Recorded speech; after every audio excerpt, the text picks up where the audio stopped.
As Denim Wojcik gets more consistent point guard minutes, one is left to wonder, why was he even named Denim in the first place? You're listening to Can't Read, Can't Write.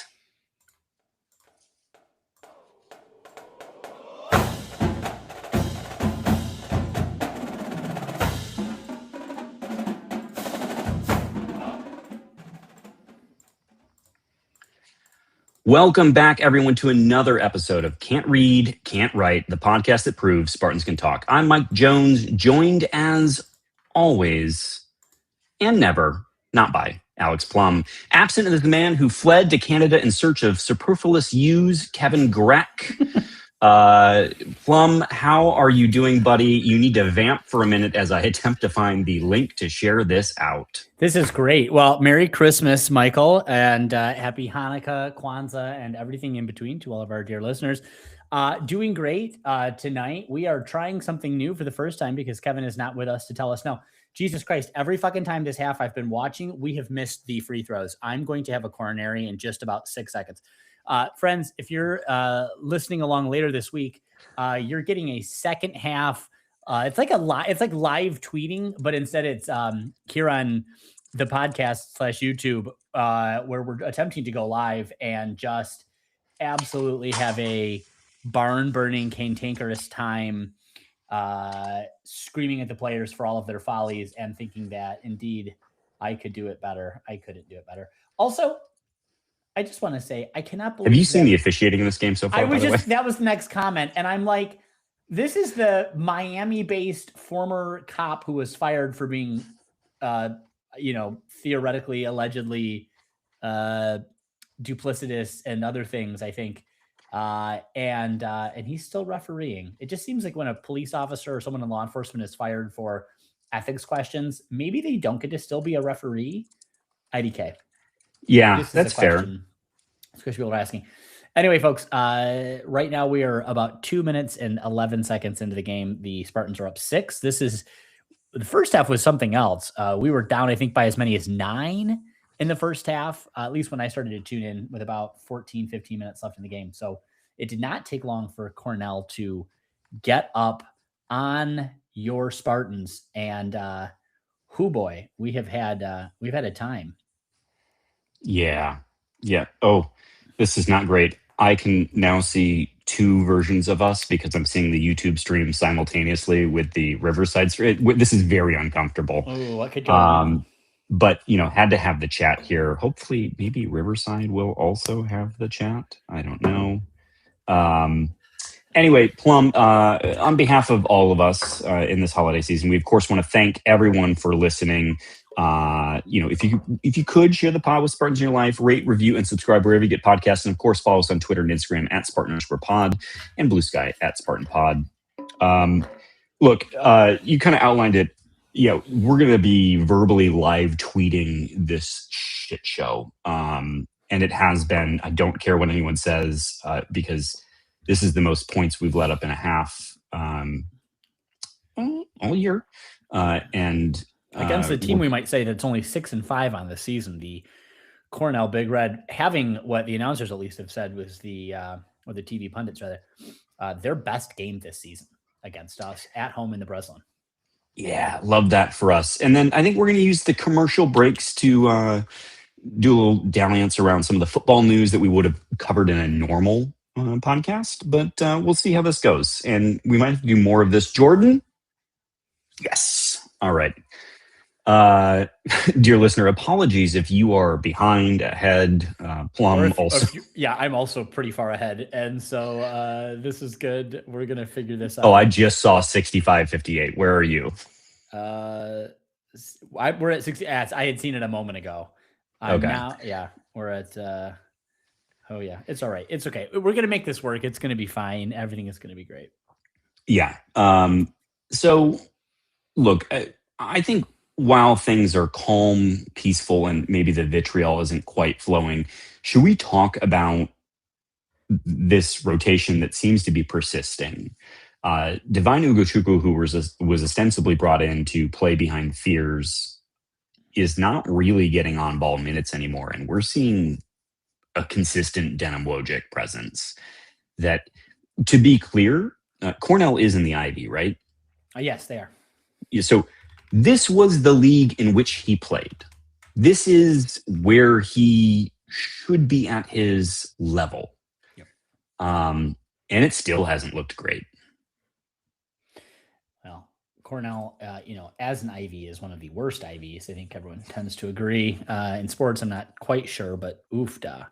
Yeah, so right now I'm at 67.58 with 16:23 on the clock. Oh, great. You're a full possession ahead of me. Yeah, this is good. This is going to be going into a timeout. They've called the timeout as we're up 9 here in the first half. Okay. Let's talk about Ugachukwu, though, because and this doesn't really pass the eye test. In the first half, when Ugachukwu got minutes, this was a markedly different game. In fact, it was Ugachukwu backing up Pierce for a couple possessions. That is what turned the tide. It was then that we went on that 10-3 run. We're down 2 before I think they were both out in Pierce. I'm sorry, and then Wojcik went in for a moment.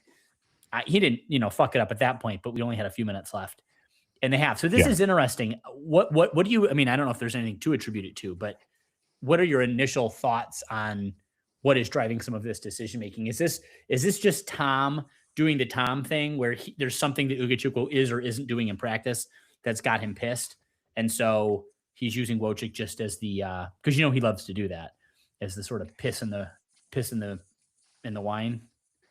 Yeah. Well, so the word on the street is that it's that Ugachukwu is not a particularly verbal leader, and he finds that problematic. And so, as a result of that, he's bumped him over to the 2 guard. And in fairness, the 2 guard spot has been a disaster. So why not give it a shot?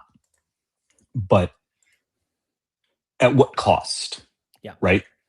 And that's the piece of this that just doesn't. There's no there. Denham is not. He's no Levi's. You know what I mean? If we're making Denham jokes, we do have the chat in Riverside, so I don't have to be on YouTube. This makes everything better. Jason Fry, thanks for the. Yeah, Jason Fry here with us. Thank you for your service. # the troops. And I guess we're probably just going to be doing Twitter questions live as they come in. What could go wrong? So listener Mike Jones, I think, asked this, and I don't know that it's true. He says, when conference play starts, the nepotism will stop, right? I don't know. Why would you be wasting reps right now on someone who's this bad? When will you need this again? Because hear me out. If Fears got hurt out for the season, you mean to tell me Divine isn't your primary point guard at that point in time?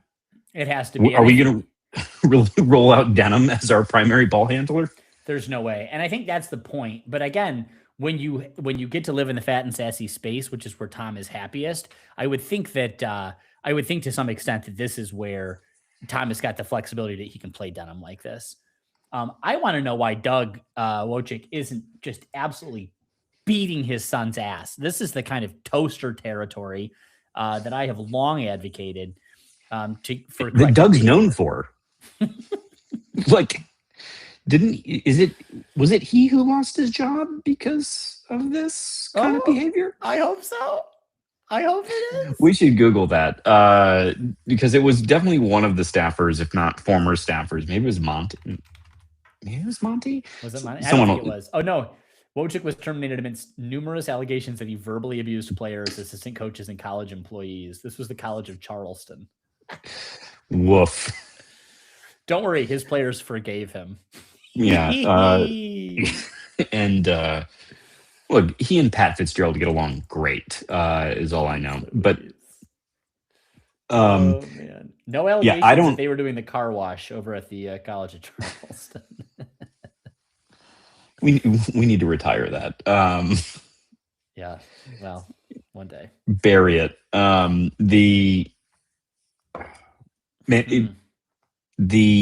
don't know. If I see more Denham, I think I'm going to lose my mind. Yeah.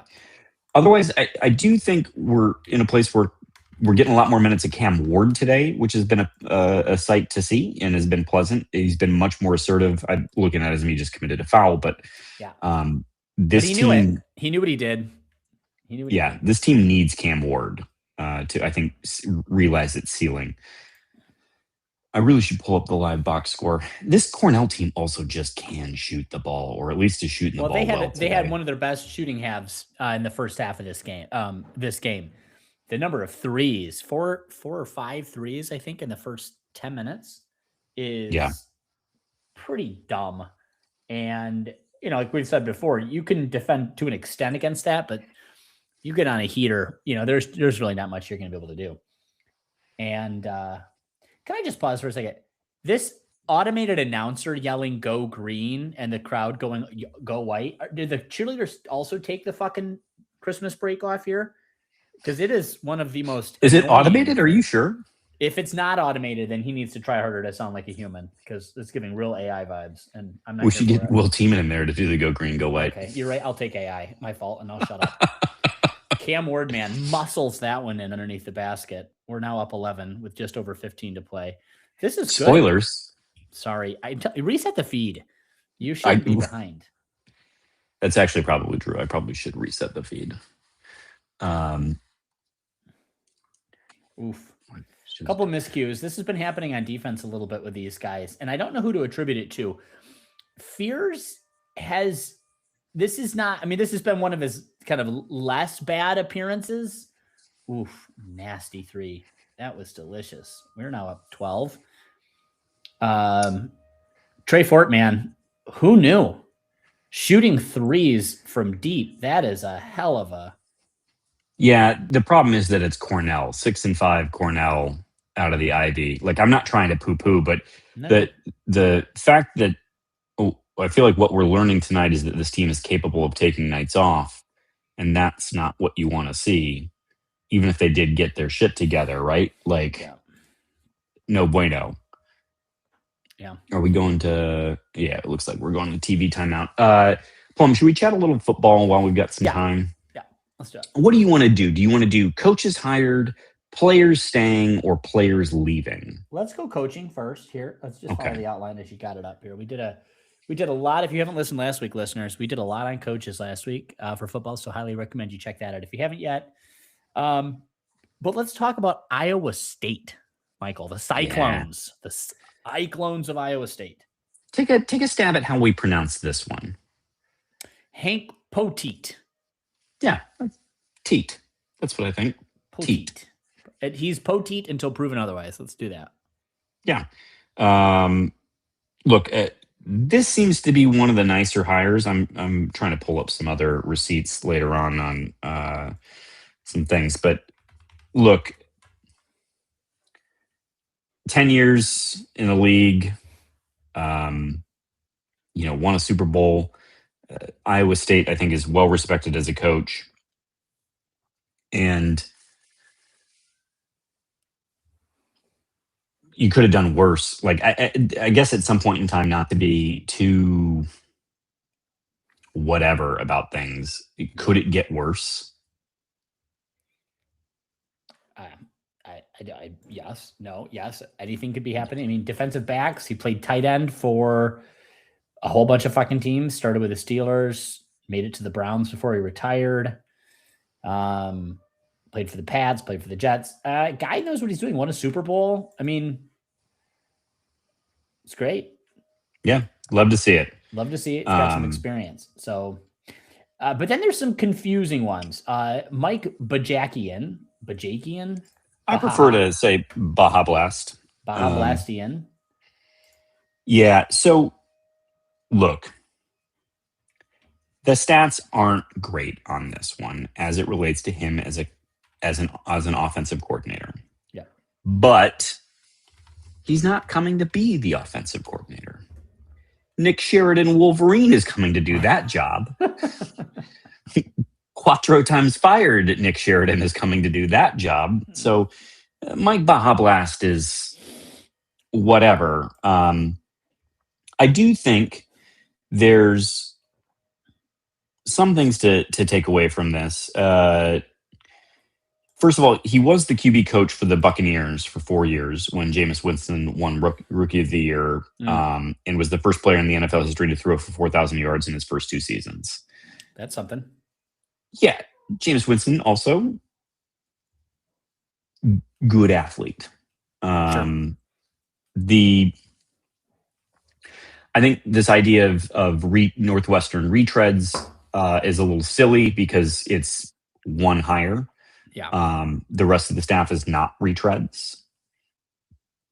I should have mentioned, by the way, before we moved on to if we can just take a swing back to Poteet. As DB's coach in his career, 2021 while he was at Wisconsin, he was passing yards allowed per game, fourth. 2022, 29th. 2023 moved to Iowa State, 73rd. 2024, first. And 2025, 64th. I don't think the guy's a dum-dum. No, I think that's right. Mike might be a dum-dum. I say that as a Mike. There's a lot of us. But I look at his stupid-looking face, and, it is what it is. It is what it is. Yeah. Well, the game's back on here. Let's go back here. Fears just got fouled. We're at 14 minutes, 10 seconds. We're up 11 now. Cooper got fouled a couple plays ago. It was interesting who the referees chose to give the foul to. I think it was a guy's third. It's interesting because he had just gotten absolutely slammed by this, I think Beckles, or no, it's a different guy. But just interesting. Beckles now at 4 fouls for Cornell. It's a lot of game time left to have a guy already at 4 and to not be benching him. That's a confusing decision. Well, they might be waiting until are we in the bonus? No? Nope. They're just leaving him out there. Okay. Yeah. Respect, Cornell. Cam Ward, man, hustling and working under the basket. Kurt Tang has been looking good on long balls for 3. Doesn't hit that one, but has hit some clutch ones so far and is composed. Mm-hmm. The composure. Since the rocky start, I believe he's up over 40% at this point in time. Did you see the screen that Fears laid earlier? Yes. I was surprised they didn't call it. Cam Ward just making the free throw the first time is always ideal. So if we could just go ahead and do that the first time, we don't need to get the fucking jump ball. Oh, Cam Ward, though, coming in to get the ball. Plum, this one's for you from Beth. Is Jeremy Fears off the naughty list now for the listeners on the podcast later on? We love Beth. And Beth, yeah, I think so. I think Fears has redeemed himself to an extent today. Again, some defensive oopses. I still don't know if he's communicating to the extent that Tom wants him to, but he has the presence for sure. And he has been hitting balls, particularly I think he's hit 2 threes this game so far. Yeah, he was 2 for 3 last time I saw. I don't know if he had ended up taking more. No, I don't know.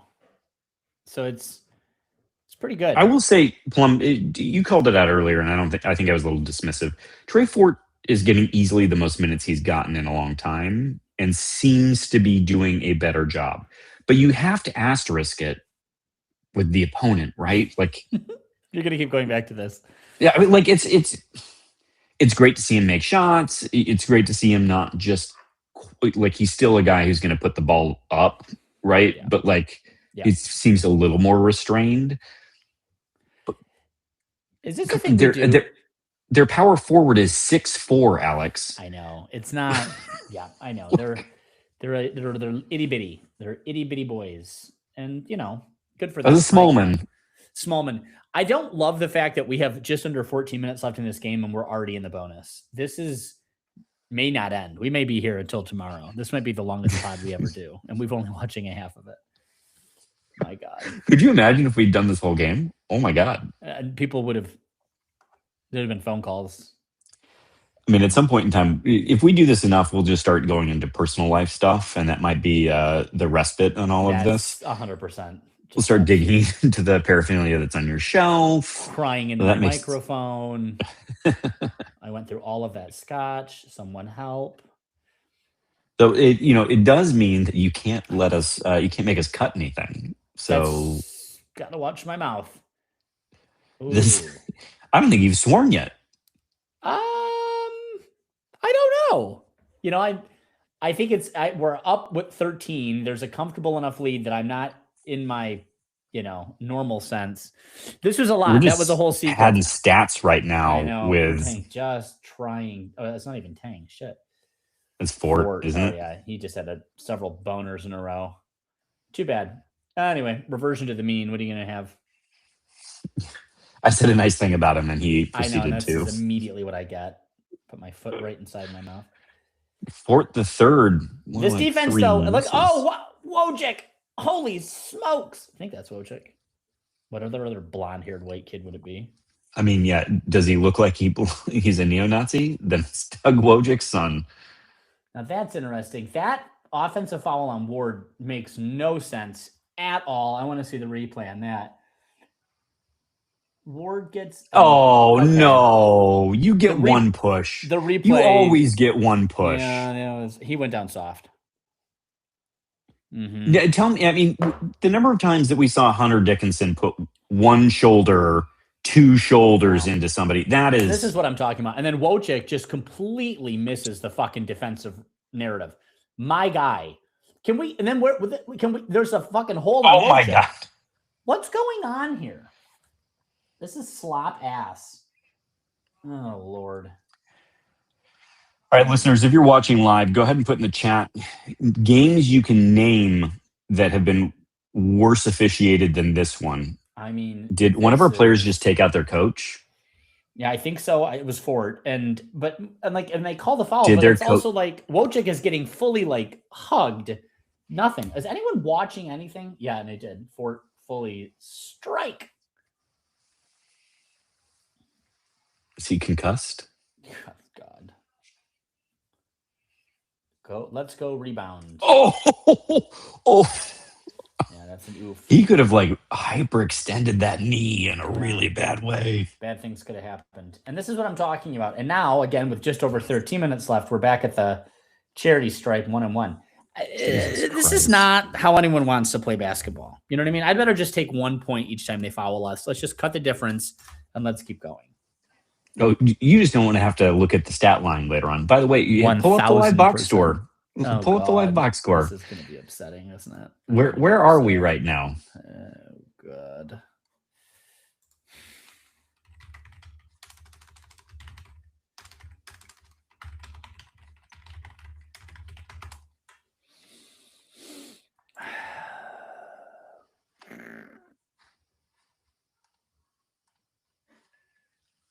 Good God. Where are we at? Full box score. All right, Trey. All right.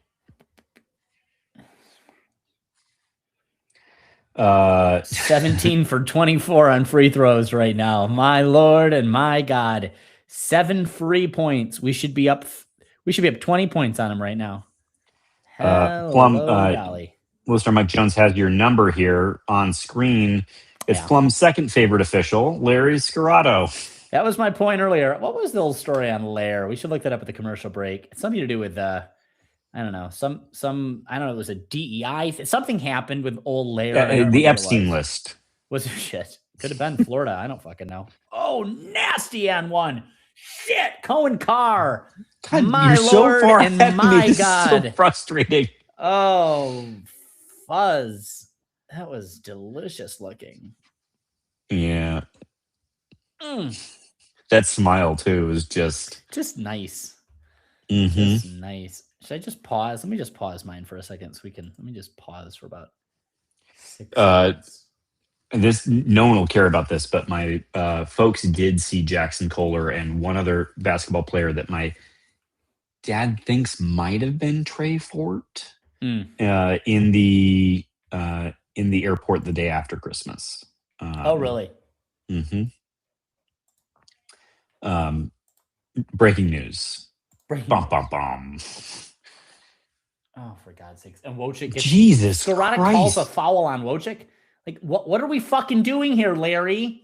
Yeah, So here's like, can we all maybe just agree that Denham needs to grow his hair out because he looks like a piece of shit. Right? Like, I mean, you look at him and he looks like Sid from Toy Story. Yeah. Am I wrong? Is that a comp? Like, he looks like somebody who tortures toys. Oh, he does look like Sid. He does. He looks like And so fucking I think Sid. he inherently does not get calls. Mm-hmm. It's the Brad Davison effect. Also, Brad Davison earned it because he was actually a sociopath. I don't know that Denham is quite as That disturbed. Level. No, he's also more inept. So you got to take that where you can. Certainly less athletic. Okay, Wojcik just falling down, just absolutely falling down. My God. Oh, the inability to rebound. Can we get a fucking board here, you clown penis dot farts? Fuck. It is as if you put Foster Lawyer in Brad Davidson sort of drag. That is, the falling down is a sight to behold. All right, so this let's get back to football here really quick because we had one more coach we wanted to talk about.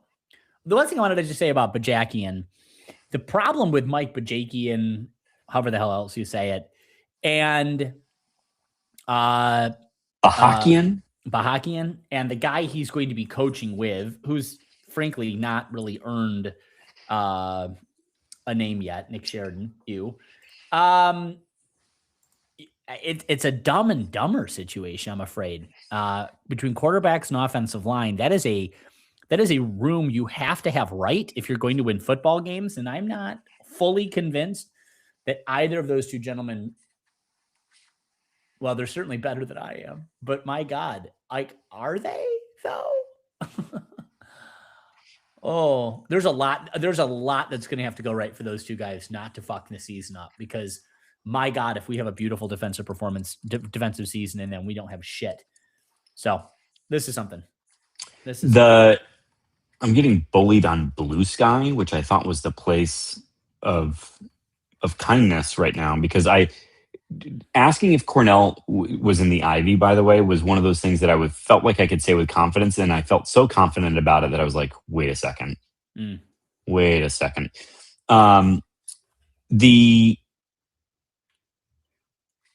All right, I'm with you on what you said.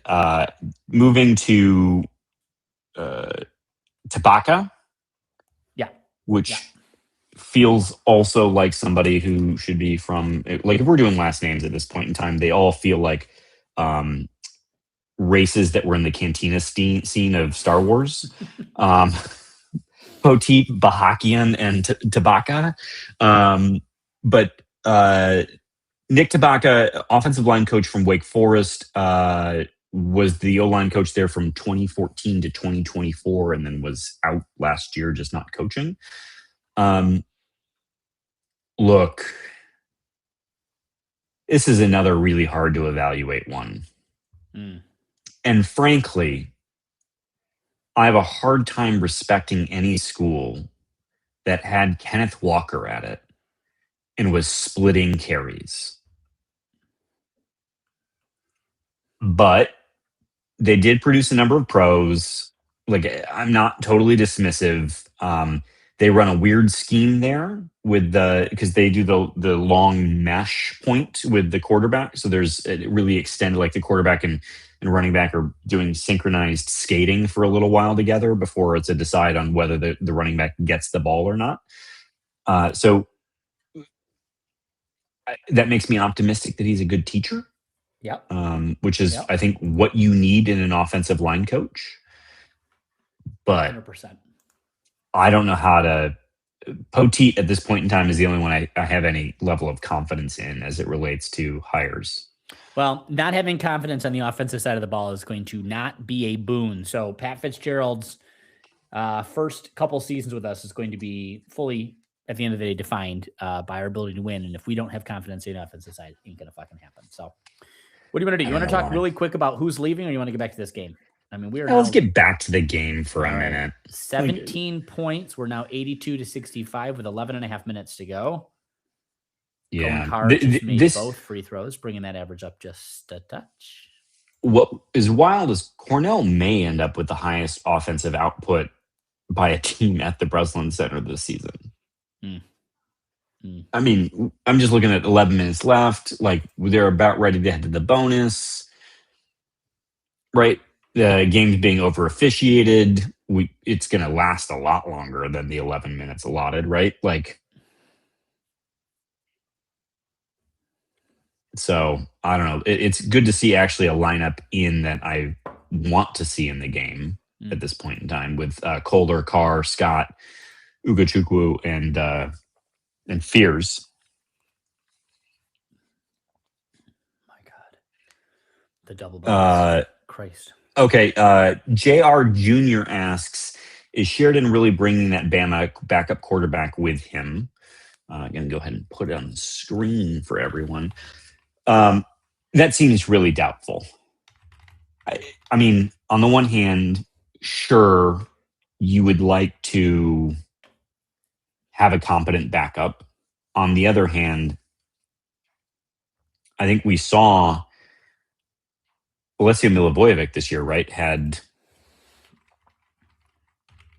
don't think anyone's objecting to him coming back. I guess if Sheridan has a dude that's in system, maybe, but then you're losing Alessio. I mean, I guess you're not necessarily losing because the transfer portal is closed after January something. But it's you were definitely keeping a guy hostage for a year at that point in time. Yeah, I'm not seeing anything, though I imagine the Twitter, et ceteras, are full of it. I'm thinking they're referring to Keelan Russell, who was a recruit out of Duncanville, Texas. Highly touted 5-star quarterback recruit, Duncanville, Texas. Had originally committed to SMU, Southern Methodist, before flipping to Crimson Tide in 24. Apparently, Nick Sheridan was crucial in his recruitment, and then the switch to Bama from going down to Dallas. So it'll be interesting. You get the kid to leave Texas, where he's from, but is he willing to come to Michigan? That's a jump. I want to double click on this. Southern Methodist, is that a sect unto Methodism in its entirety? Are there you're the united ones? That's right. We're the United Ones. They are they were too.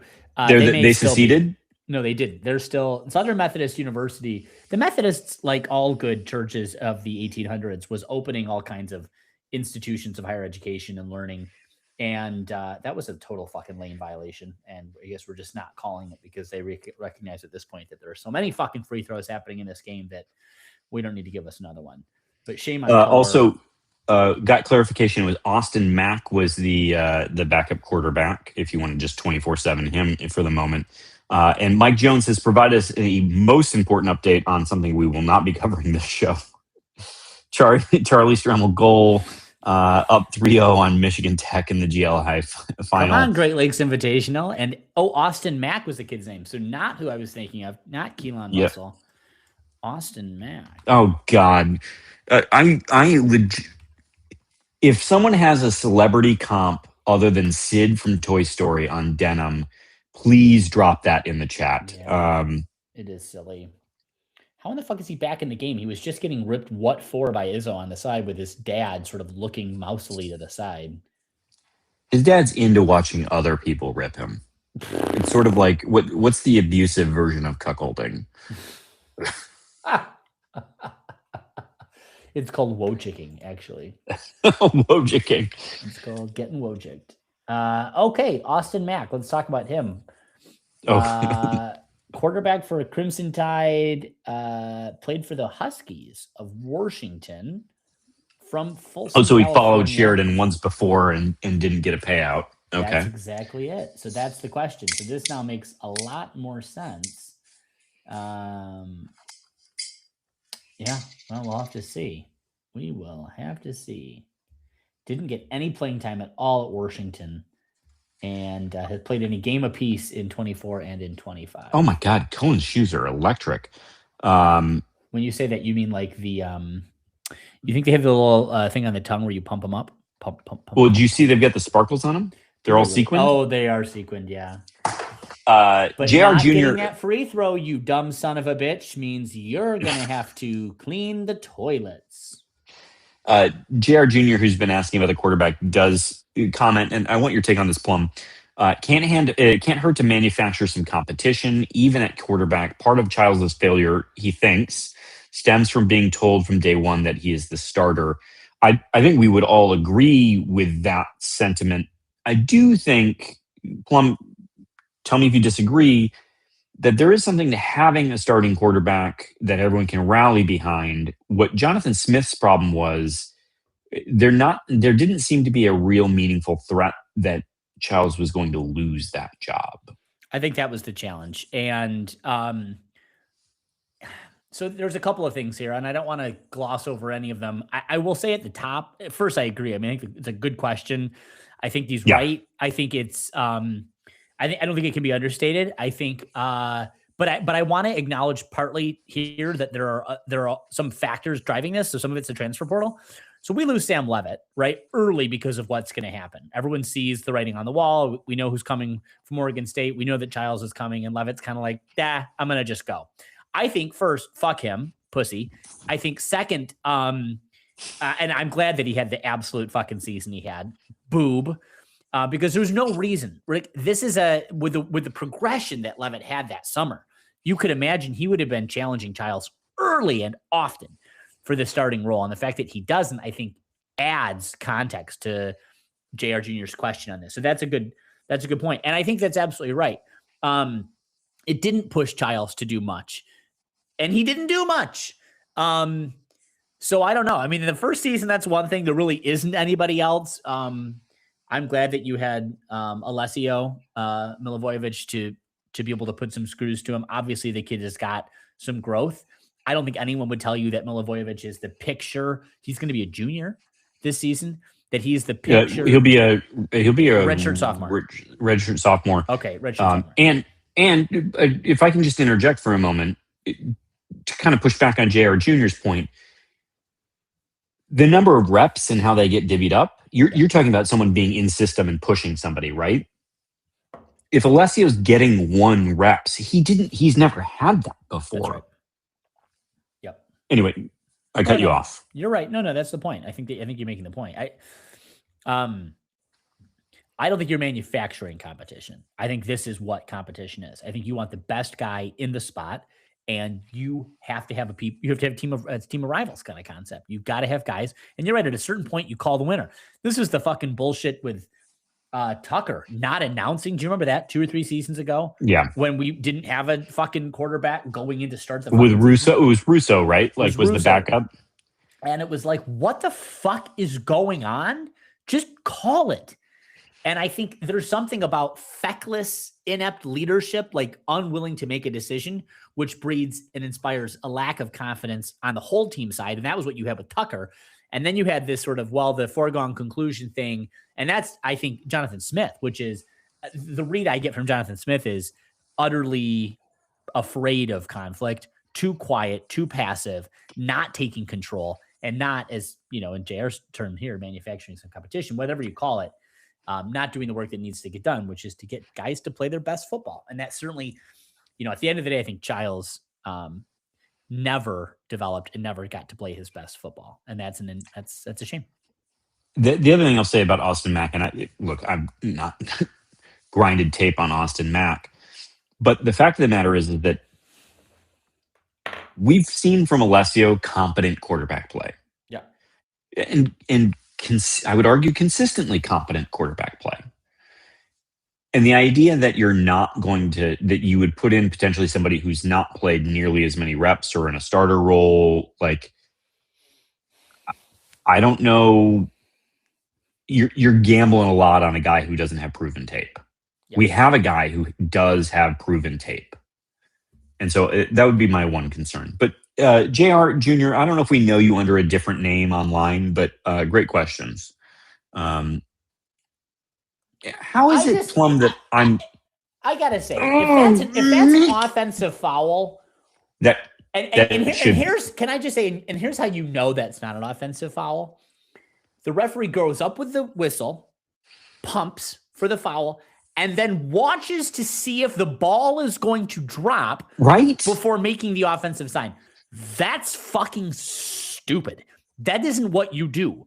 If it's not offensive, you don't care what the ball's doing. You're doing nada. You're back. Showboat. You're fucking Teddy TV Valentine. Horseshoe. You're calling that immediately, right? Like everyone knows it's you're again whatever happens up there, don't pay attention to it because it doesn't matter. It didn't matter. It's the officiating. Look at me. That's the one time I'm here. I'm right here. I want to be the center of your attention. So it's bad. It's bad officiating tonight. It's bad. Just because we're at a break, I'm going to go ahead and amend the record here. Larry Scarrato was fired by Fort Lauderdale Police Department for allegedly DEIing the place. He had allegedly hired too many, promoted officers, people of color. Wait, hold on. Are we friends with Larry Scarrato? We may be, but it's unclear. What is happening? The allegations are unclear. Apparently, during his tenure, which was not very long, it was like a couple years or less, he promoted 15 officers. 9 of the 15 were white men. The other 6 were minorities by ethnicity or gender. Wait a second. And although the city manager, 9 white dudes, and although the city manager and the HR director all reviewed his promotion choices and backed his decision-making process, my God, the mayor of Fort Lauderdale this year hired an independent investigator to come in and interviewed enough white police officers who said that Scarrato would point to the pictures of the department's command staff and say that wall is too white. So anyway, Larry did sue for $10 million wrongful termination. That was immediately dismissed by a federal judge. And now he is in Pittsburgh, where he is the police chief in Pittsburgh, Pennsylvania, which makes a lot more sense. Wait, he's the chief of police in Pittsburgh? Yes, he's now the top cop in Pittsburgh. At least he was as of the writing of this article, which was in 2023. So whether or not he still is, I don't know. All right, hold on. A few things. On the one hand, well, no, we're live. We're not gonna do this. All right, good. But I'll just say, I know who I don't trust anyone in this story. I'll put it this way: okay. I trust no one in this story, but I know who I trust the least, and it was the 6 folks who were complaining about their pictures not being up on the wall. He is no longer the. He has announced his retirement, so he wasn't there very long. Yeah, because he's getting paid a lot of money to just play traffic cop, essentially. Also, you can tell Tom just tried to Fran McCaffrey that guy. Yes, when he's not even yelling. To go back to see, this is the thing. He retired in October of 24.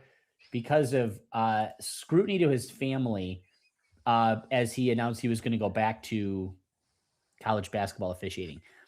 So he retired once from college basketball? I don't know if he ever retired from college basketball. I think maybe when he made the move from Fort Lauderdale. I don't really know. He's been an ACC and Big Ten referee for so long. I think this is a full-time job for these guys. I mean, I know a lot of guys, it's not a full-time job, but I don't know how you hold an actual civil service professional job and think you're going to referee with any meaningful consistency at this level. All right. So I have a question. First of all, who's the guy who it's DJ is the tall white guy, right? Tall white guy, bald head. Yeah. No. Yeah. DJ Carstensen is the tall bald. Yeah. Guy. So there's some short dude, like my height, cosplaying as DJ right now. I know who you're talking about. Yeah. I don't know his name, but he seems to be exuberant. I don't actually think Larry is the worst offender in this game. Whoever the short guy is, and then the other guy we've both seen bad games. We've seen bad games out of both of them. Yeah. The other guy is cosplaying as high knees without the high knees. Yeah, this guy. Yeah. But it's God. I hate complaining. At least at least we're complaining about the officiating when we're up by 20, right? Well, Like that's the only thing there is to talk about at this point. I mean, we're not really getting a good competition. I think we would have done we're this going to more of break a the century service. mark on I this. think we might. We should have really done this in the first half. Let's talk about players really quick, Michael, because we're getting some questions around Whittingham, and I think we do want to get off to do a little speculation on the bullshit happening with Michigan. But let's talk about who is leaving, because we had some sad announcements and we had some announcements as well. I didn't even include the who ones in here. Yeah, you buddy. didn't. I know. I'm noticing that now. You also didn't give a fuck about the who's that? Well, truly, there was an Elijah that went to the portal, and I'm like, look, man, I cover this team, not professionally, obviously, but like I do this every week. I don't miss a game. I've never heard your fucking name. Like, I'm sorry to that man. I don't know who is there a level below walk on where you're just sort of like I'm sorry. Have you seen that? Fears with another 3, buddy. He's lighting it up today. Have you seen that Kiki Palmer Vanity Fair piece where she's being asked, who is this person? This was during, I think, Obama's presidency, and she's showing a picture of Dick Cheney, and she's like, I'm sorry, I don't know that man. I am sorry to that man. But she doesn't know who Dick Cheney is. And that's anytime it's like one of these guys is like, I've announced after talking to God and my father and my uncle Tim, and I thought a lot about it, I'm putting my name into the transfer portal. I'm always like, oh, I'm sorry to that man. I do not know that man. We need Fears to pick up a couple more assists so that he can hit that double. Did you hear this earlier in the game that the guy at Purdue is on track to beat? Yeah, and did you see Cash's sentiment? Did the thing that greats do when their record's going to be broken? Sent him anthrax in the mail. Yep, that was a good. There's Cam Ward. Yeah. Look, whatever. I know. Look, records are meant to be broken. I don't have any kind of feeling about that. I don't. I know. But the thing that's frustrating is that, Cassius got robbed of, and you can't convince me otherwise, 6 extra games. Mm-hmm. And it would have made it last a little bit longer. Braden Smith would have broken it. Yep. But whatever. I know. Yeah, it's early in the season. Anyway, I'm with you. But Jeremy Fears is on track to break it too. Oh, for God's sakes. All right, players leaving. Shall we? Oh, Jesus, what are we doing? It's Tang. He just got slippery fingers. Fingered it right out of the back. That's just not what we want.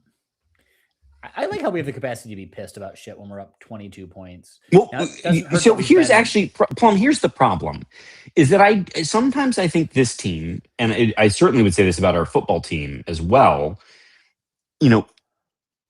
Kurt Signetti, what he does really well is that I don't care what the score is. You are going to murder them every play. Yeah. And I think this team doesn't have that mentality all the time. Yeah, but I don't know that Izzo lets them. That seems like a distinctively Izzo thing. He's just not. He'd rather fuck with the rotation some more. He'd rather get in their eye about some trivial ass fucking thing. That McCullough that was sick. He's just a big guy, great big mouth. Gotta love it. All right. Gotta love Players leaving. We got 3. I'm going to do them in ascending order of importance. Okay. Cooper Terpstra, who was our backup center. Yeah. Our center, whose name is Matt Goldman, has lost eligibility, though we'll cover this later. Diego Pavia is suing for more eligibility, so maybe Goldman has extra eligibility to give. But Cooper's left us, or is leaving us. It's meaningful because he did have snaps at center. It's not meaningful in the sense that, there wasn't a lot to write home about. Yeah. Gavin Brocious. Well, we'll just say this about Terpstra. This was a 2-star guy, came out of Holland, Michigan, had been under-recruited at best, had committed to Grand Valley. So this was not a guy who had...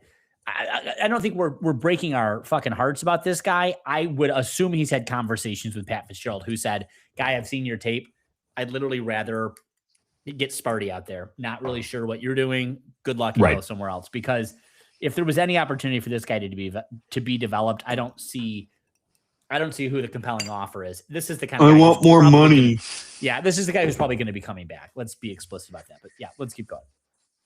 Gavin Brocious, who has had several season-ending injuries, though when playing had graded out okay, but it is gone.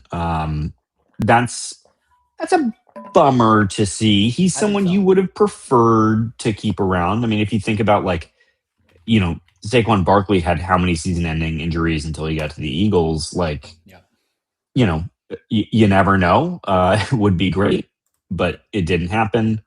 How was that? Okay, that was a foul. All right, great. Brocious the one that hurts. Well, Brocious, that one hurts for me, and I wanted you to get to yours because I agree with you. It hurts worse, but Brocious hurts. This is a guy who has been with us. He played in 11 games in 2025. Only 4 starts. This is a guy, as you say, injuries have plagued his progress, but every time he was on the field, I was generally a little bit more confident. I think this is a guy that understood Michigan State football. He's got 2 more years of eligibility remaining. It's a guy that he just, to me, kind of typifies what we want to see. You'd like that seniority on the line too. You need the seniority on the line. You need a guy who knows the rhythm and the tempo, and he's got some sort of established relationship. He's certainly a guy that you have to assume that Milivojevic is building reps and building confidence with alongside. You can't have entire rooms turning over, particularly when you get new coaching staff. So this one, with the choppiness and the inconsistency that we've seen on the offensive line, losing a veteran guard like we are with Brocious is, I think, a big fucking hit to the program. And that's another one that I hope only bad things in the portal for him, so he comes right on back to daddy. Okay, thank you. Sorry, a little distracted by the dipshittery at the line that's been happening today. Kurt Tang with a smooth stroke pushes over the century mark. When's the last time I saw us go over 100 points? It feels like it's been years, and we still have 3-4 minutes left to play this game. Essentially, going to be up, and we're. Yeah. All right. So let's get to your guy. Let's talk about Michael Masunis here. Yeah, and I will just say we said earlier on the podcast, not this one, but episodes ago, you can't give 2 shits about anybody entering the portal. No, you just can't. Yeah. And I stand by that, but I don't disagree with you, Plum, that I would rather Gavin Brocious stay than not. I would also rather us recruit over him. Yeah. But I'd rather him stay than not. Yep. Michael Masunis is a tight end who was good before Jack Velling was good. Is a far superior run blocker and proved to have nice hands. Yep. He's one who's entering the portal that I'm pretty sure is going to show out somewhere else. Yep. And it's going to hurt. I think that one's going to hurt to see it go. This one doesn't make sense to me. This is one that makes the least sense to me. I think the Brocious thing, maybe this is all money. Maybe this is where hey, guy 1 is out of eligibility. I'm next man up, and I wanted an money, extra please. 0. Yeah, I wanted an extra 0. If that's the game, and I guess I have some questions on why we're not giving them the money, please, then. No. I'm serious, because at a certain point, you don't have other people to play in those positions. Right. Now, I'm not saying Masunis is God's gift to tight end. He's not. Brocious isn't either. These guys are not the best fucking guys in the world, and maybe it's true. Maybe their valuations. Pat Fitzgerald's pretty fucking confident he can go in the portal and he can pick up someone at least as good. But someone at least as good does not know the play calling. Now, listen, I guess there is no more play scheme. I guess there is no more anything. Maybe this is the whole culture reset. So if you're going to fuck with the thing, maybe now is the time you fuck with it. But Masunis being number 1 in the room now, that doesn't make a ton of sense to me unless you're right. It is a money please factor. And if it is, fucking NIL, man. Fuck. Yeah.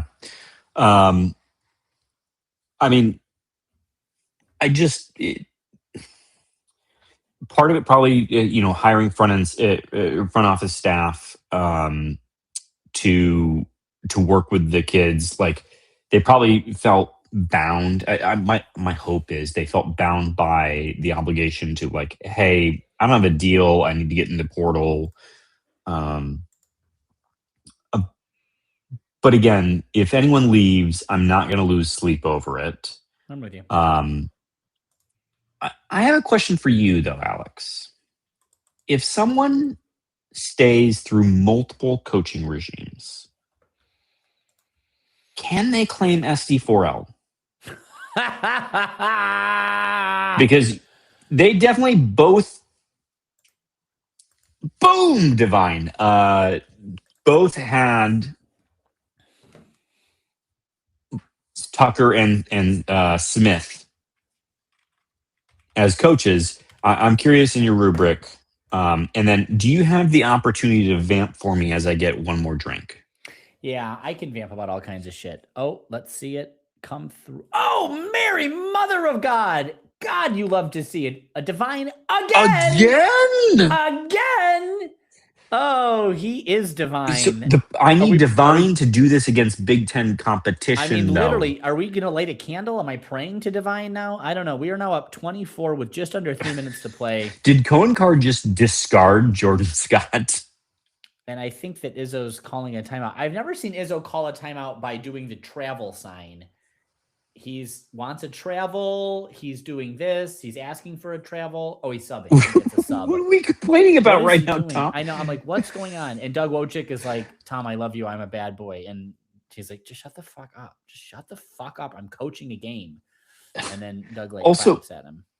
But so wait, why is the clock stopped? I'm confused. Yeah, and he didn't call a timeout. Run the clock. I'm not calling a timeout. We're running the clock. We're only ever running the clock. The whole. But why did play stop? I'm confused. Why is Wojcik still in the game? This is a question. I think he was trying to make a sub after the basket, maybe, and they didn't do it. I don't know on the turnover. Oh, he wanted to get Wojcik in. Yeah, because he hates all of us. Because why? I guess that's Doug's like, please, Tom, I'm sorry. I know I made you do that. I'm sorry. Now I want good things are coming for Cornell though. They're gonna play Alfred State on Friday. I swear to God, when I learn about schools for the first time, I've never heard of Alfred State. I need someone to fucking tell me what Alfred State there's a University of New York. There's a all right, Alfred you do State this. College. I need you to vamp. I'm vamping. Alfred State is a top-ranked SUNY school. This is the State University System of New York, offering affordable bachelor's and associate's degrees. Alfred fucking State. Let's learn a little bit more about Alfred State College here. It is accredited by the Middle States Commission on Higher Education, a member of the Rochester Area Colleges Consortium. And it was founded as the New York State School of Agriculture. Oh, it's a MooU. Well, that is good. Now, unfortunately, their colors are blue and gold. That is bad. Anything about athletics? They're the Pioneers. They're a Division III program in the NCAA, competing in the Allegheny Mountain Collegiate Conference. They have 17 intercollegiate varsity sports, and good for fucking them. Yeah, Alfred State, Spartan 301st, welcome. And I want to encourage all of us to go and go to Alfred State College, everybody, and make a donation. Make a $5 donation in the name of Can't Read, Can't Write today. I'm going to do it because why the fuck not? Even D3 programs like Alfred State College deserve something. Yeah, Alfred State, they got a giving page here. I'm going to go ahead and give $5. I'm going to give today in honor of our victory over Cornell, sweet Jesus, I hope I'm not doing. Well, I'm going to stop vamping on this. Let's get back to the game here. This is fun. I am happy. We are now up 23. I don't know if you heard me. I was encouraging. Oh, I did. I coughed with laughter. That though I do. The putback. Oh my God. I do think we need to start making a bit of when we discover a school we've never heard of. We should all contribute. I will also contribute to Alfred State. we should ask our listeners to all contribute some amount of dollars, Listen. and please tag or attribute it to our podcast so that people become weird about it. Oh my But God, Alfred State, it's he. Oh, wait. Oh, virtual card. That's did he just have Denham take an intentional travel? Denham just took a travel so that Tom could get his subs in because he doesn't have any timeouts. Oh, he just had Denham take a travel. He's going to be credited with a turnover, and Denham seems very upset about it. all right, Buddy. I just made an unrestricted $5 donation in the name of Can't Read, Can't Write. So that's fucking. It's can't read, can't write 1855 at gmail.com. I should have used our Gmail. Tag us. I used my own Gmail. That's too bad. All right. So, look, so we have no one else leaving. Let's talk about returning players, and then we need to get to our off Grand River because the game's almost over. Denham Wojcik looks like he's doing his best impersonation. Who's this other shaggy haired white kid? 43. Oh, so those are the twins. Out of Okemos, 43 and 40. Their last names are escaping me. Walton, yeah, that's right. They each made a 3 successively in the last. I remember this. Yes, but let's get the ball to Sanders. We need to get the ball to Nick Sanders. I need 2.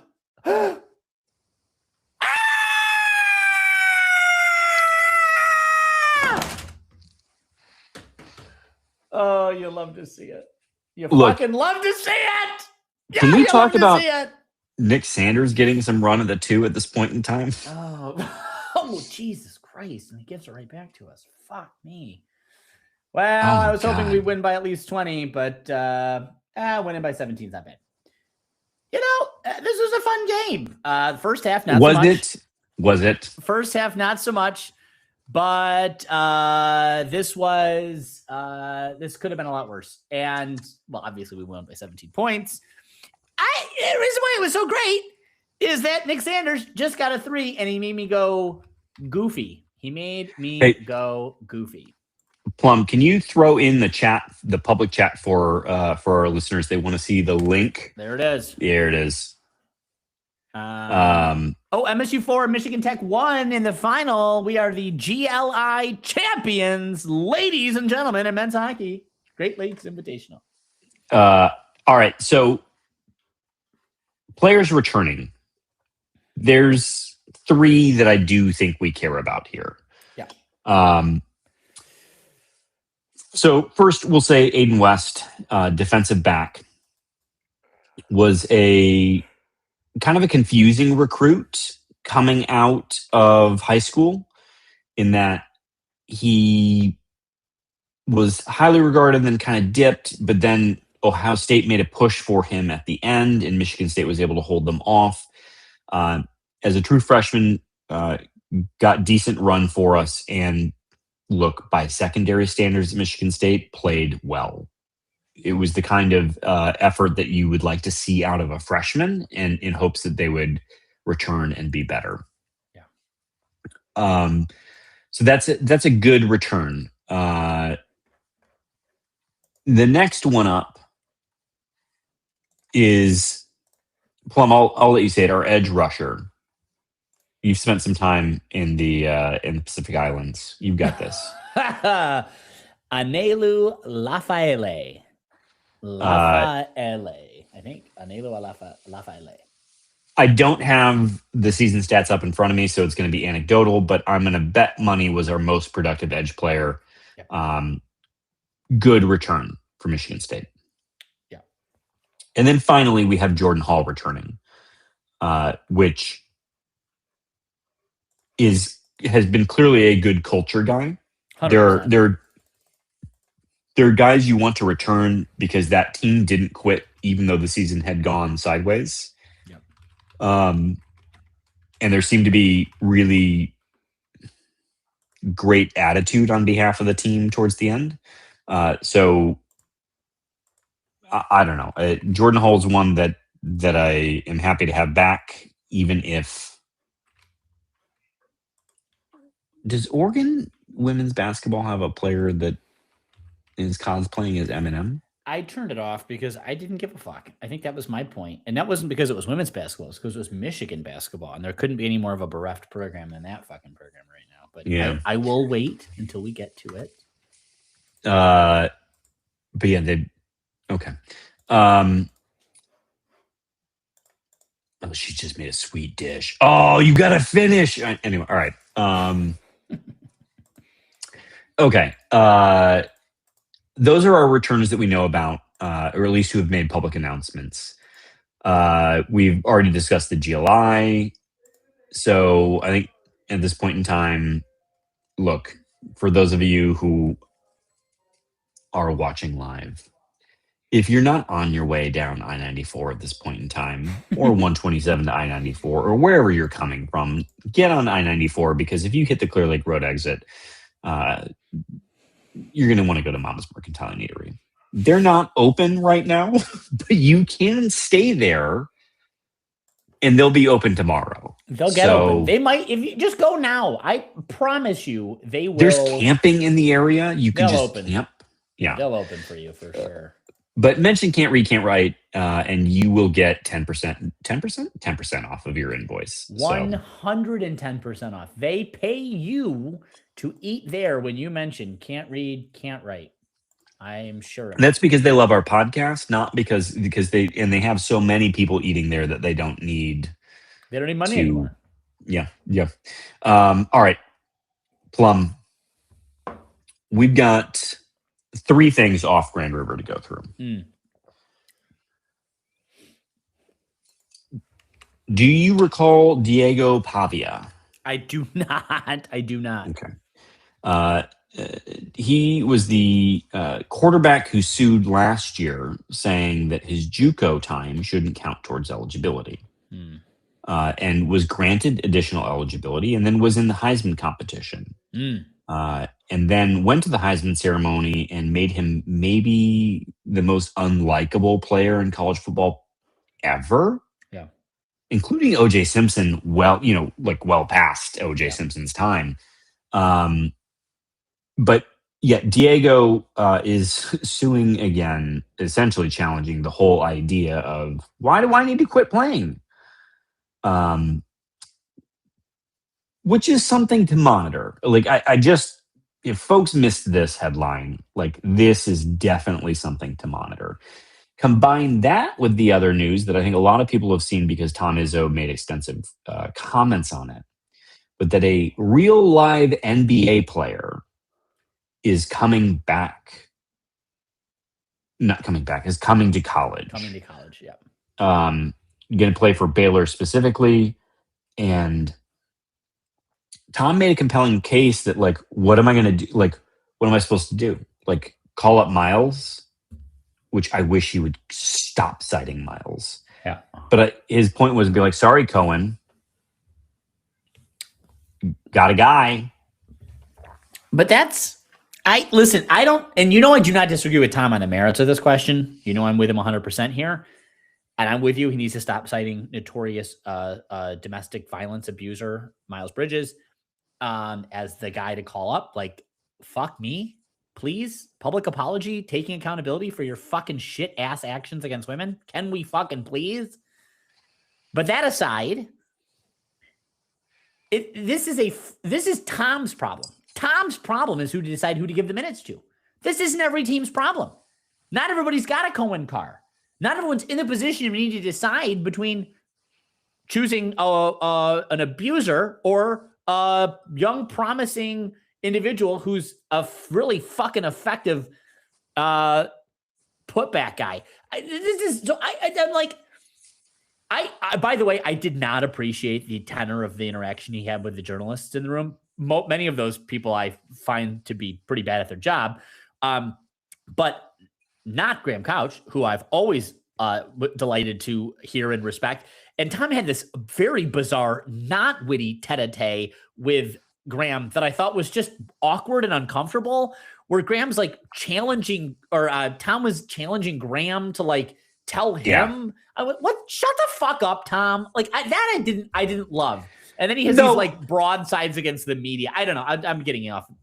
But no. I don't think you're wrong. But if I may, in weirdly defending Tom here, like I see your point and agree with your point, because I think Graham's point would be like, I'm a journalist. It's not my job to have an opinion. Yes. But Graham also says at times, well, he's a columnist, where he is actually literally paid to have an opinion. An opinion, sure. Yeah. And so I understand how it's not fair for a coach to check. I don't disagree with you. Like fundamentally, I don't disagree with you. Yeah. And I don't think it's I don't think it's Graham's place in a press conference in particular to be like, yeah, Tom, totally agree with you. Yeah. Because Graham's job is also to like cultivate quotes and write, based upon that. But anyway, I think that's sidetracked. I would agree with you. One more thing. I want to say one more thing about this though. Izzo decides to come for the NCAA. Izzo's issue is the NCAA. And I'm like... And the coaches. But that's where he should have stayed. Because he gave the coaches some shit, and then he said, but really, this is an NCAA issue. No, apparently it's not. And the proof is this Diego Pavia shit. If Pavia can go to a federal judge and literally in the briefing to the court starts it in Old English font, and it says... To wit, 'twas the night before Christmas, and all through the NCAA clearinghouse, not a creature was stirring, not even a fuck your legal team. Fuck Actually, you. I disagree. Hear me out. Hold on. Do you know how much judges read every day? Do you know how much they have to read? The job is reading and writing. That's the whole job. And then being bored for a while. So if you are a good lawyer, you are going to make compelling advocacy. All right. And that's compelling advocacy is... Well, you got to read the whole brief. I read it, and it was not a bad brief, but it was a brief insofar as it's the same issue. My point here is that this is not the NCAA's issue anymore. Okay, this is well beyond them. Congress has got their hands now on NIL, and now you've got federal judges dictating that JUCO athletes shouldn't have to sit out or lose eligibility. And I mean, I guess where you can blame anybody is the fact that the NCAA is giving fucking eligibility to whatever the fucking guy's name is that's coming, Nanaji. That's pretty compelling for Diego's argument, by the way. But that's the whole point. And so I don't know if that is the NCAA, but did the NCAA give Nanaji, or was this another lawsuit filed by some other? No, they just gave it. They just gave it. Well, okay, then I'll shut the fuck up. Then this is on the NCAA. I'm with you 100%. Then I'm with you. 100%. I mean, there's a difference between exhausting your eligibility, which Diego has, versus I never used my eligibility. Well, I think at this point, this is the NCAA then signaling basically that they're not amateurs, that this is not amateurism anymore. But the concept of amateurism, which is what is defined at the NCAA for its entire existence, no longer is a thing. Because if you can go and you can play in the NBA or the G League, and you can get drafted by a professional paying system, then these guys cannot then claim to take off the cloak of professional sports to get paid in college. What? So amateurism is gone. We're no longer talking about amateur sports. I don't know where amateur exists. I guess it's Sunday afternoon pickup league. It's Wednesday night YMCA men's rec. I guess that's amateur basketball. It certainly is not college. We're just talking about professionalism on a different level. Professionalism while you're getting a degree. Professionalism while you are playing with a different team. And you can play at different levels of the game and get paid. G League, Europe, the NBA, fucking college. Doesn't matter. There's money all over the place. It feels like at some point in time, we're going to reach a point where there's a new version of Amani Bates, right? Yeah. The college basketball has fully jumped the shark. Yep. You've got people who didn't exhaust eligibility who are coming back, or maybe Diego essentially says eligibility doesn't matter. So you get Draymond Green coming back, right? But then you have a high school student who's immensely talented, whose argument is, hey, you've ruined my opportunity. Like there's not spots for me. There aren't the same spots for me. I've been harmed by all of these rulings. Yep. I think maybe it's a little too late for that, but I think Tom's point is beyond also. I do think Tom genuinely is like, they're also here to go to school. Like, I do think Tom believes that at his core. Like, yeah, because I think he also believes that what he's teaching isn't just basketball. I think he genuinely believes that he's also teaching how to deal with adversity and make you more successful in life, which are kind of the core tenets of why the student athlete experience is supposed to be pretty meaningful. Yep. It's why team sports are important, right? It's not just how to deal with adversity, but it's also how to work with a unit, and like there's lessons to be learned. I don't know that I disagree with Tom. Actually, I don't disagree with Tom at all on this. If you opted to go to the NBA, I think it's fine to say you skipped a level, and that was your choice. You don't get to come back. Yeah. But anyway, the thing everyone wants to talk about, Whittingham. So the question that was presented by our dear friend and great questioner. Did I miss y'all waxing on the Whittingham hire? Kind of concerned that Michigan may be less than the most hateable program in America and with him at the helm. They still suck. Yeah. And if your concern is that Whittingham is too nice, he's not a fit there. Yeah. Because they're the worst. I actually think that's my take. Is that he'll either turn into the villain, which he may be capable of. Yeah. But I've never met a Michigan fan that's sufferable. I want to talk for a second about the introductory press conference. I didn't watch it, but I did watch the beginning of it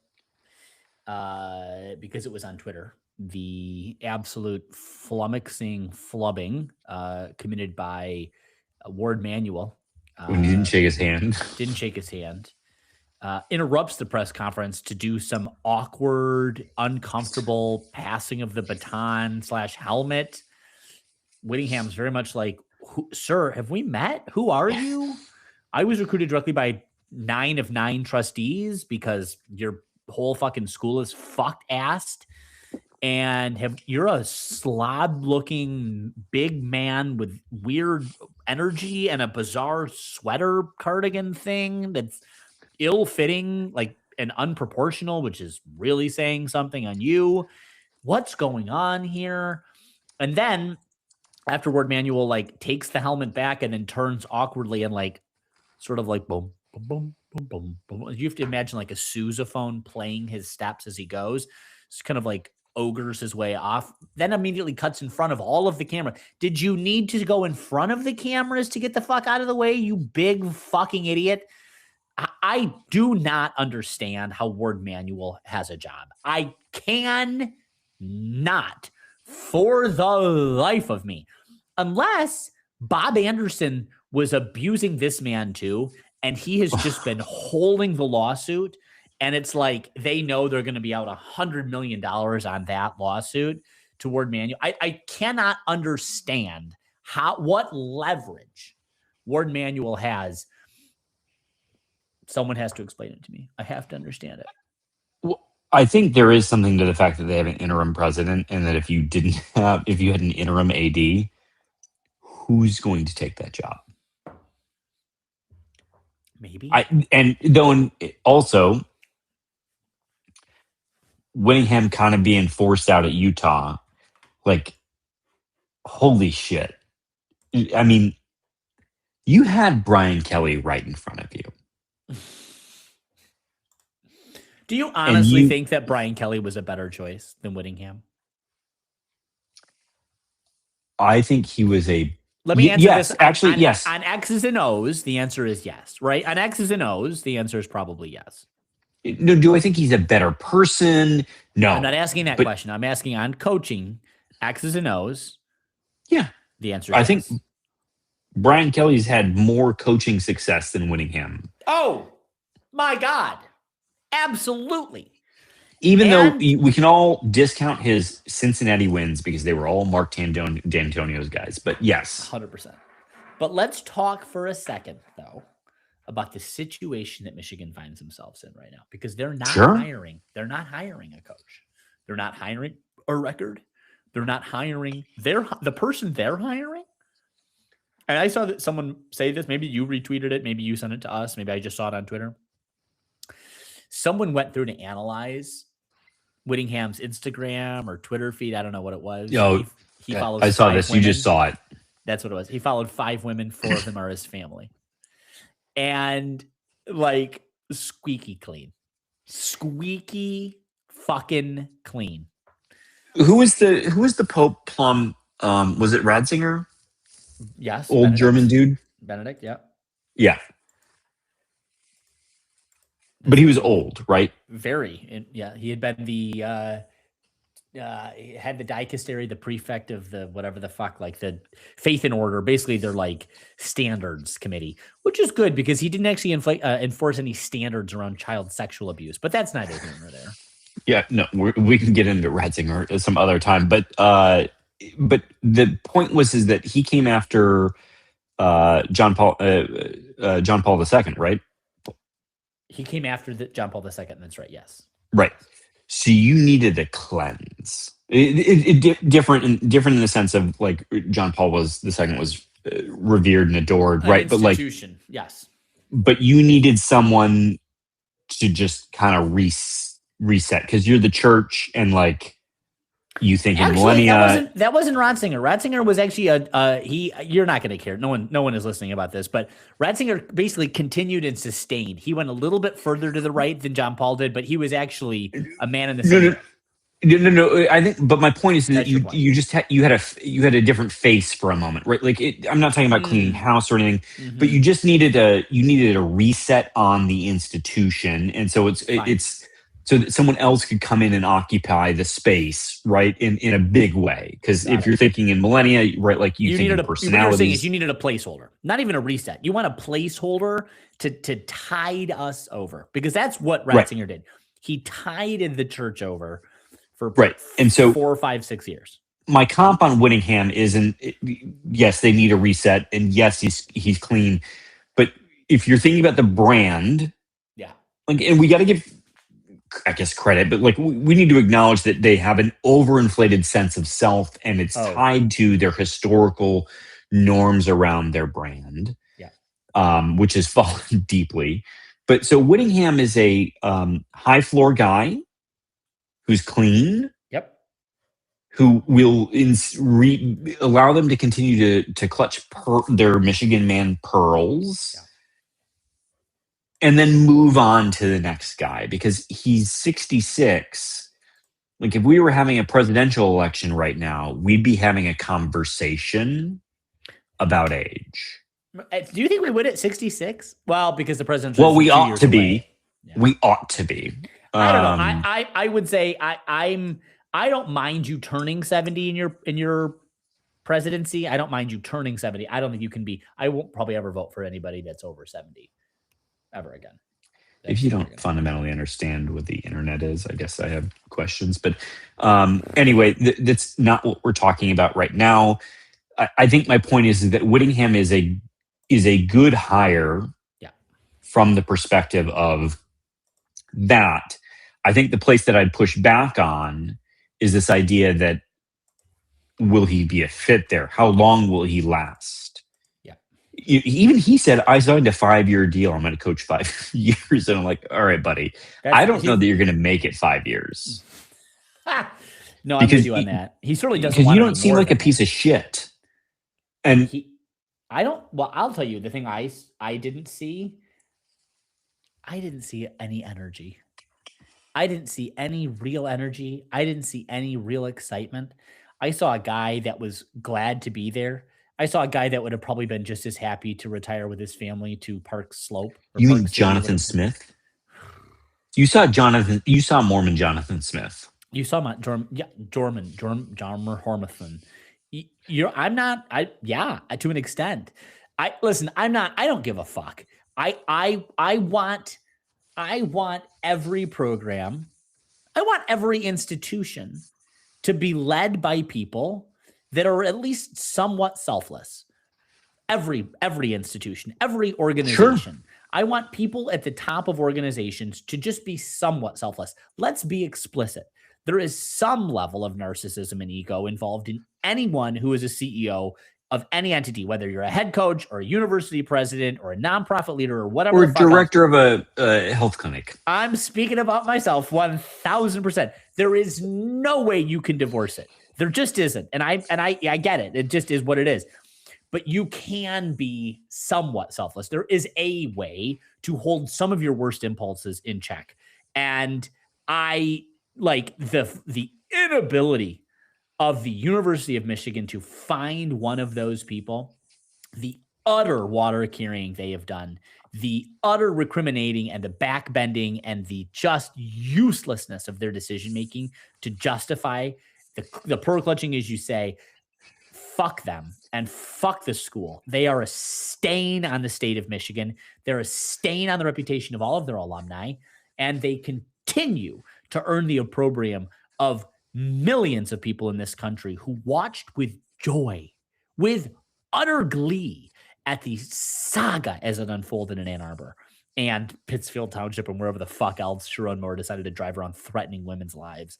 So utterly inane. I do hope that Whittingham, I don't know what he's gotten himself into. I cannot imagine he'll be happy here. I do not think he really understands what he signed up for, but that's on him. Guy is 66. I don't understand how he wouldn't have had a happier life, just enjoying the tens of millions of dollars I'm sure he's got socked away in the bank with a lovely little ski in, ski out He fucking tithed. house in millions. He tithed. Than the fives of millions of dollars that he has, Michael.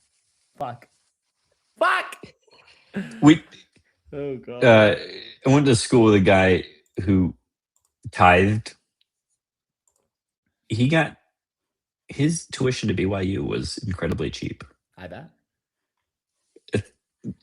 Low key, decent deal if you can keep it for 8 years, with your allowance money or whatever. All right. I'm just checking the socials here before we get out of here. If anyone wants to drop a question, now is the time to do it, because we're going to wrap it up with just the shittiest question from Mama Leaf. Truly. She somehow, Mama Leaf, are you drunk right now? Because this is aggressive. This is mean. Do you think if Grooch was on the show with you that you would have had more than 7 viewers and that MSU would have had more substantial, aka more in line with their talent lead? Plum, I want to assure everyone we did more viewers than that. Maybe double. But also the numbers will do fine on YouTube. But anyway, Plum, do you think Grooch is a net positive or a net negative for the show? I think and to the you jabronis watching, now's your chance to get questions in before we get out of here. 100%. I would say he's net positive. He's the Grooch. He's the Groochski. The Groocherino. You keep adding different sort of like ethnic backgrounds to the name. You made him Polish first? I think so. And then Italian. Groocherino? Groochchen. He's the Groochchen. Wir sind sehr glücklich mit unser Groochchen. Jesus. All right. We need to get out of here. This is bad? Okay. This is bad. He hates it. Heavy. But it was ended up being a decent win, though. If we can just wrap up on this. Thumbs up, thumbs down, thumbs middle. Where are you on this, like, 17-point broke the century line win, but against Cornell, and they put up in the 90s? They did. They really very much did. Yeah. This is going to be bad for the Kempon. Not going to be good. No, it's not going to be good for sure. So you're the Roman emperor. Where are we on the thumb situation? We go to we're going to Nebraska. We go to next. Nebraska, and that's going to be a game. It's going to be a game and a half. I think we're going to win. I think we're going to win on the road to Nebraska, and we're going to be coming in now. We're going to be 2-0 in the Big Ten. Right? We beat Penn State. We're going to beat Nebraska. We'll be 2-0 coming into Monday night when Kevin Greck and I are going to be courtside and the Izzone alumni against USC Monday night. Wait, you're going to be courtside? Well, I don't know about that, but I'm saying we will be. I'm manifesting it, putting it into the universe. All right, Plum, we need to indulge someone right now. All right, indulge. We do have to. It's Mad Dog Go Blue, and Mad Dog Go Blue, in fairness, watches our show very regularly. And so do I need to apologize? It's transitioned from a hate watch to I think he low-key really enjoys watching our dumb show. And he asks questions on the YouTube comments all the time, and I rarely respond because your name is Mad Dog Go Blue, but you're here now. So we have to acknowledge you. And we do have to acknowledge it, and I want to acknowledge it. He missed the rant, so let's give the TLDR. All right, TLDR. What do you guys think about Whittingham? Want to know what the rivals think? And first of all, doff of the cap. Sure. A acknowledgement of us as rivals. Yeah, nice. Which you're getting credit here. You're getting an extra few seconds out of this response because of that acknowledgement. But Plum, what's our TLDR? Our tilder? Mm-hmm. Man Dong Global. What the fuck? What the fuck is Man Dong Global? I love this. Okay.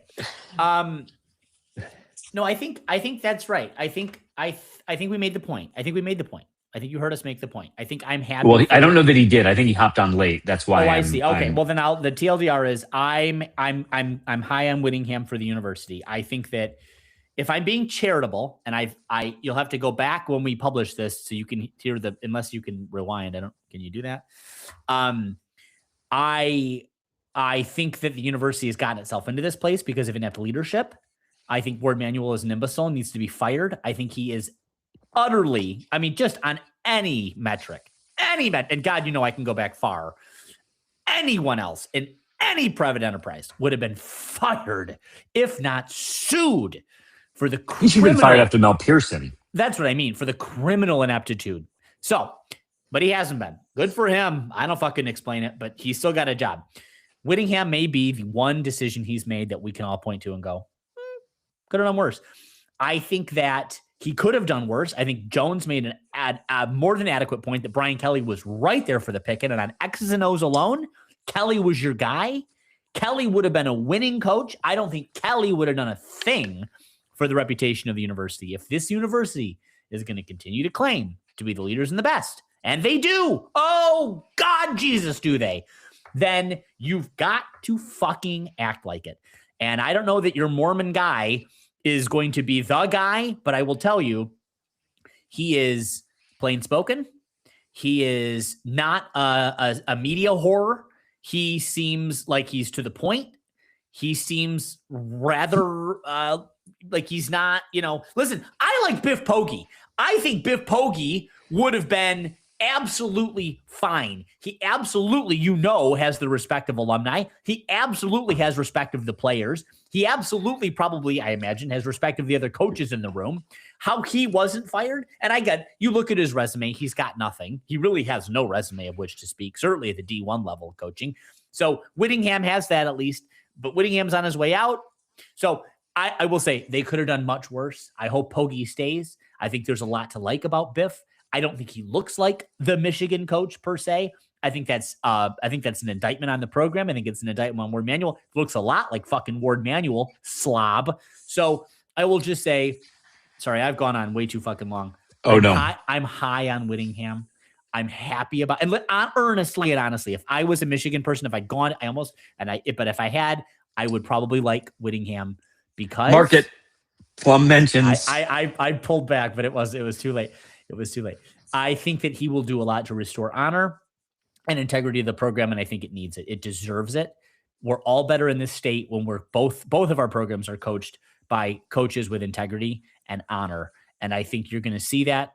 I hope you see it with Pat Fitzgerald. I will tell you, between Whittingham and Fitzgerald, I will tell you Whittingham, in my mind, has the edge on honor and integrity. And Fitzgerald, we'll fucking see. So maybe that's the nicest thing I can say. Whittingham, credit to him, seemed put off by Ward Manuel, which is great.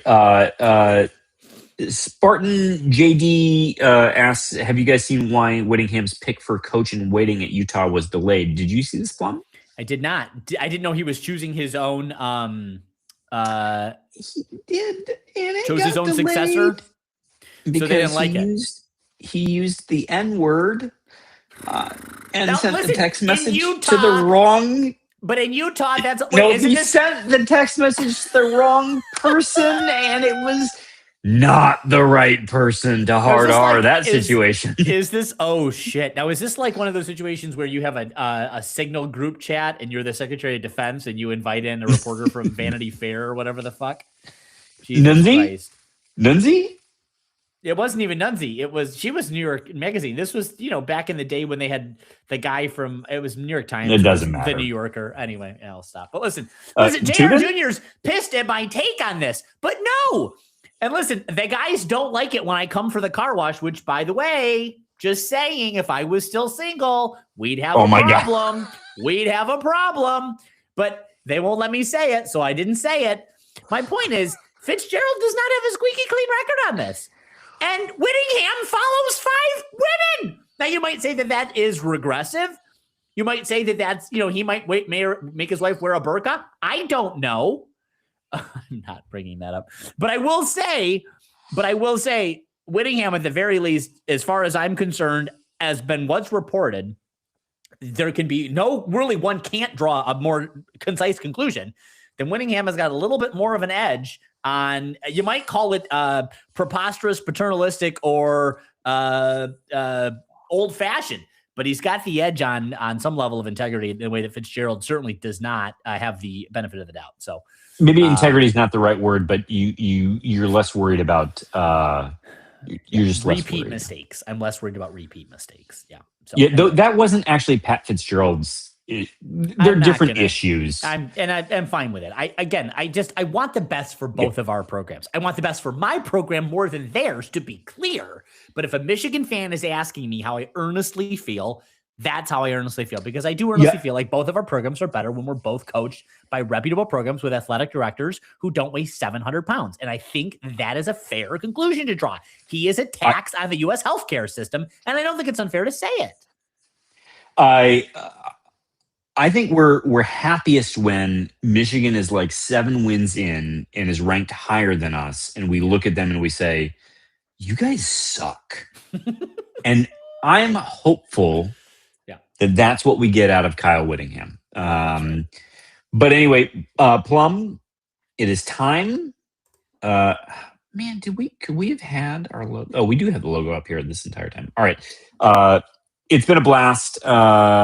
We are clean on the chat. Anyone who joined us, thank you so much.